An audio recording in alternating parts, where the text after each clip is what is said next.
Avant-première, tournage, critique, coup de projecteur. Nous gérons l'entracte pour vous. Retrouvez toute l'actualité du 7e art africain.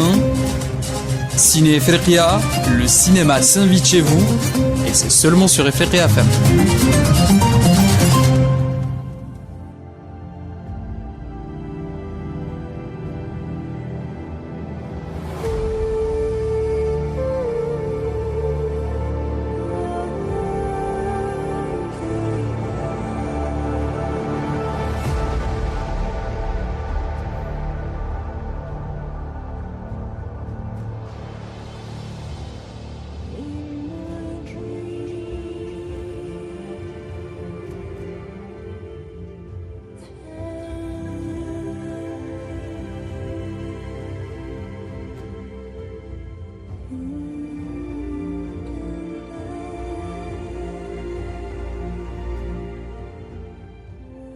Chers amis, bonjour, c'est Ahmed Bedjaoui qui vous rejoint sur les ondes de Efriqiya FM pour vous parler de cinéma et précisément de cinéma africain.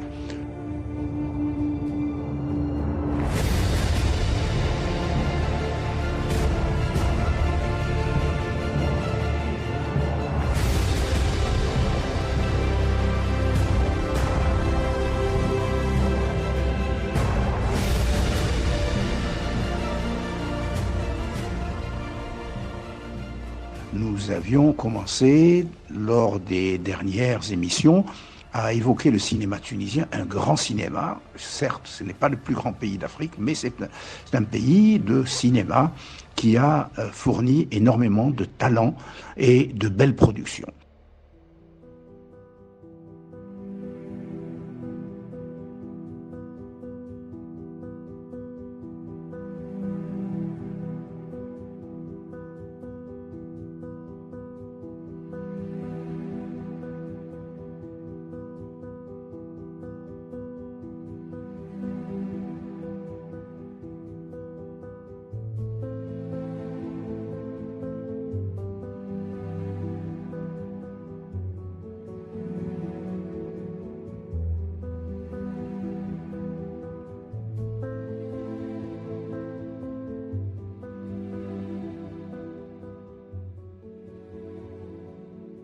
Nous avons pris comme option d'évoquer le cinéma tunisien à partir de certaines œuvres qui ont marqué ce cinéma et qui ont été primées dans des grands festivals. Voilà.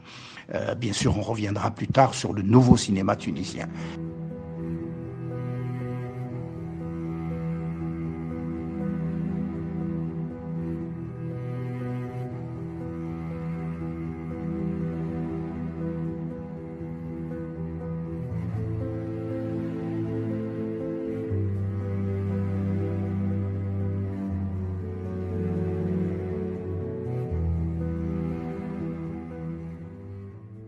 Dans l'évocation de ces films, il y avait des films de Rida Behi.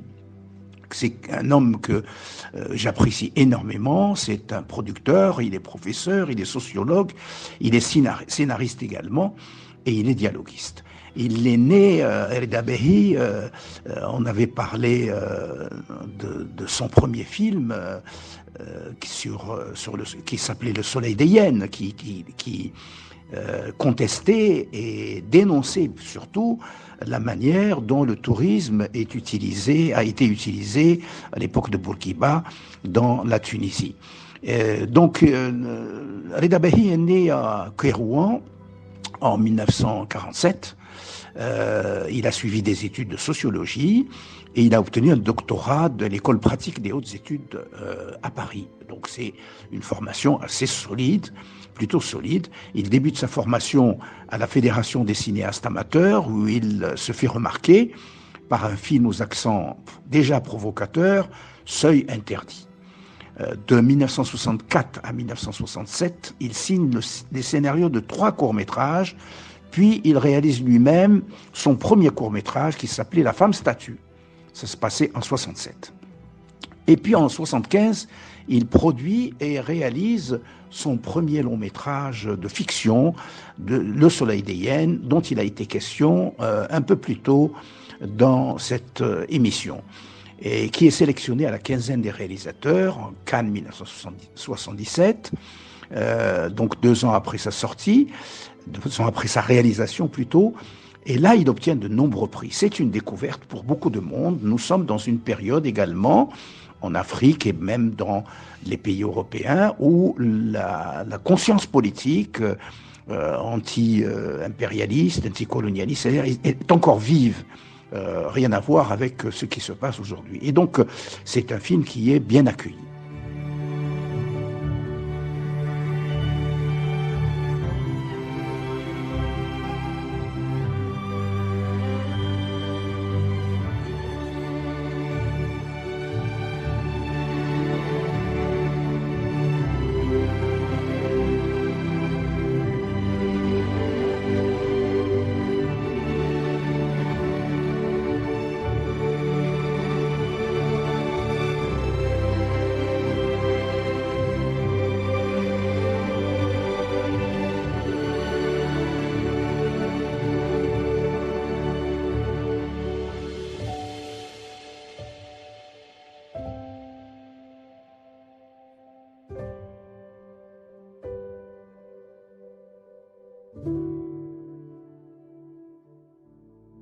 De 77 à 80, il prend une carte de distributeur en Tunisie et il essaye de promouvoir le bon cinéma africain, les films plutôt difficiles puisque c'est pas les blockbusters à l'américaine qui vont faire de la recette, c'est des films où il prend énormément de risques. C'est ainsi qu'il va distribuer des films de Sem Ben Ousmane comme Tchedo, ou Alexandrie pourquoi de Youssef Chahine, et en même temps il produit. Et puis il réalise 9 documentaires dans la région du Golfe. La région du Golfe où il était très prisé d'ailleurs. Des films de commande en général. En 1983, il réalise son film Les Anges, qui est sélectionné à la quinzaine des réalisateurs à Cannes 1985. Et puis suivront Champagne amer, puis Les Hirondelles ne meurent pas à Jérusalem, qui est un prix de la critique internationale à Carthage en 1994 et dans lequel il manifeste totalement sa solidarité avec le peuple palestinien. Et évidemment, la boîte magique qui va suivre, la boîte magique a été sélectionnée en compétition officielle à Venise en 2002, puis au Festival de Vue d'Afrique qui est au Canada, et ça se passait en 2003.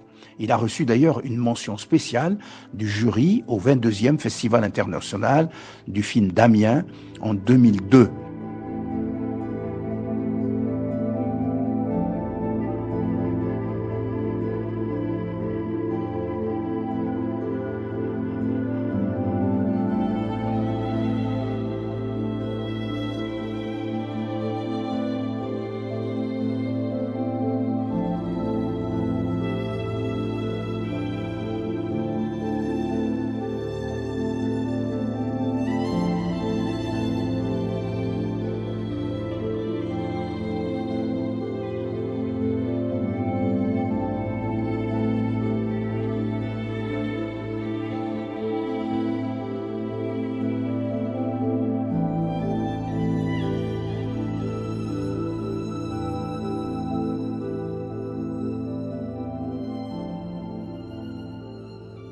Ces longs métrages, Soleil des hyènes, Les Anges, Champagne amer, Les Hirondelles ne meurent pas à Jérusalem, La boîte magique, voilà, tous ces longs métrages, c'est quand même une belle carrière, constituent autant de jalons d'une recherche pour un producteur qui est également un réalisateur qui a des fonctions multiples dans le cinéma et qui a marqué son époque et sa génération.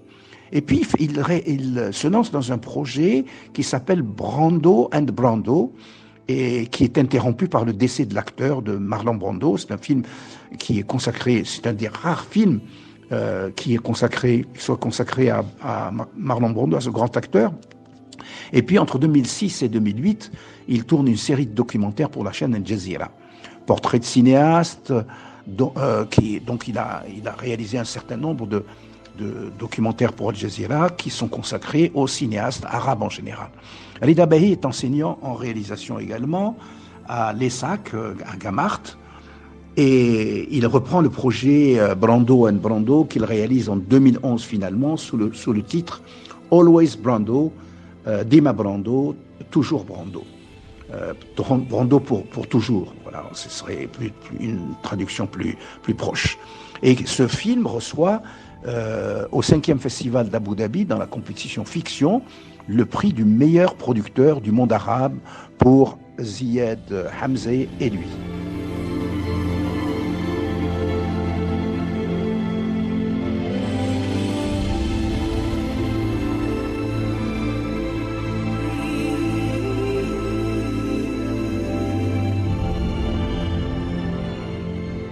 Alors, si on veut parler des films de Rida Bahi, on a L'île du pardon, qui est un long métrage de 2022.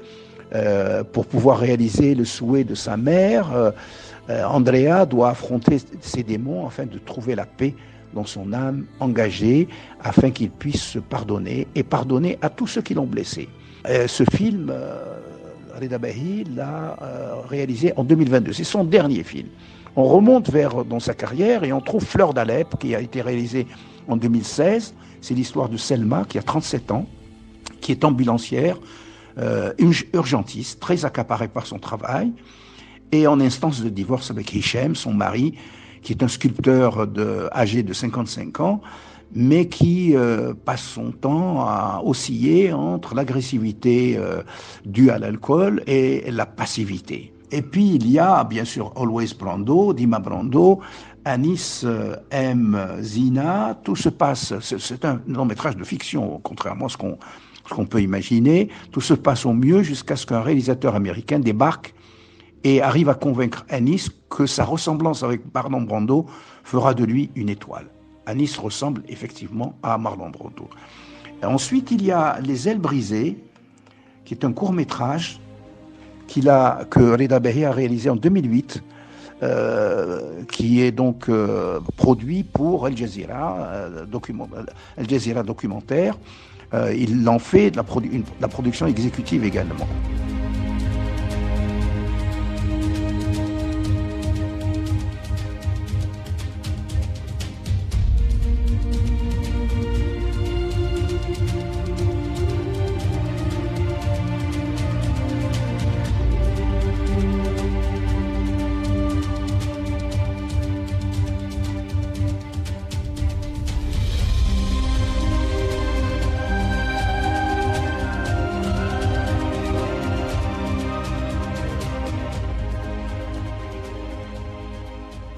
Ensuite, il y a un très beau documentaire consacré à Ahmed Baba Din Atiyah, qui était vraiment peut-être le plus grand producteur de la Tunisie moderne.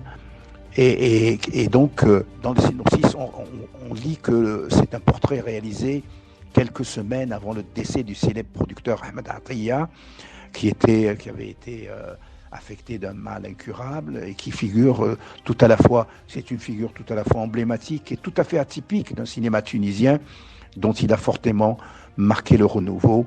Et ce producteur, Ahmed Bahadine Atiyah, a produit des films très difficiles comme L'Homme de cendre, par exemple, de Nouri Bouzid.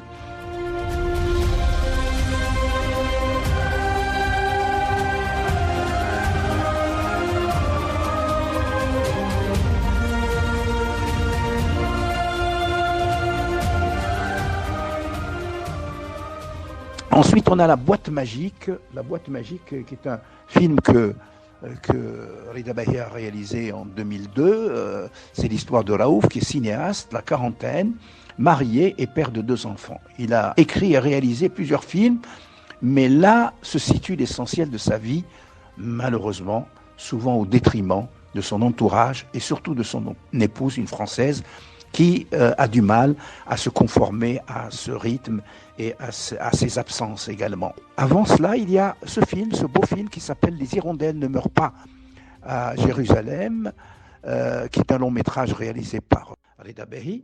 Puis avant, il y avait Champagne-Amer, également, en 1986.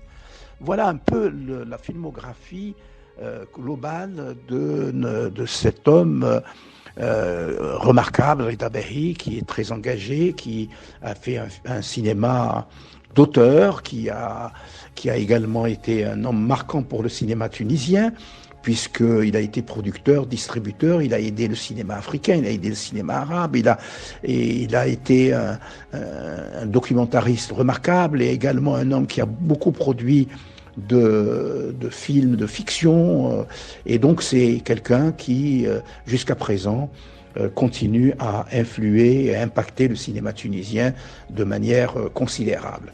Nous parlerons bientôt dans la prochaine émission de Nouri Bouzid, autre grande figure de la même génération, qui appartient à la même génération que Rida Behi, et qui a un cinéma un peu différent également. Mais pour le moment, je vous remercie pour votre attention. Je remercie également notre ami Sid Ahmed Belli, le réalisateur de cette émission, qui nous a accompagnés avec les techniciens également, qui soient remerciés. Et je vous donne rendez-vous à très bientôt dans nos émissions de Ciné Ifriqiya. Restez à l'écoute à l'antenne de Ifriqiya FM. Je vous retrouve très bientôt avec plaisir. Au revoir.